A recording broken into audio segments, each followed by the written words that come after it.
To invest in the Ftse 100, open the Etoro app or website and enter Ftse 100 in the top search bar.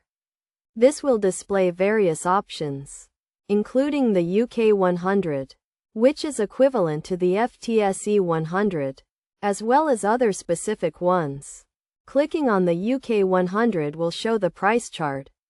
And to invest, simply click Trade and choose the amount to invest. The platform allows for a leverage of up to 20x. And it's also possible to set a take profit and stop loss. The minimum investment amount is $50. Alternatively, other options like the ISF, L Core Ftse 100 can be invested in with a smaller amount, as low as $10. And the price chart is similar to the UK 100. This index fund provides a viable option for those looking to invest a smaller amount.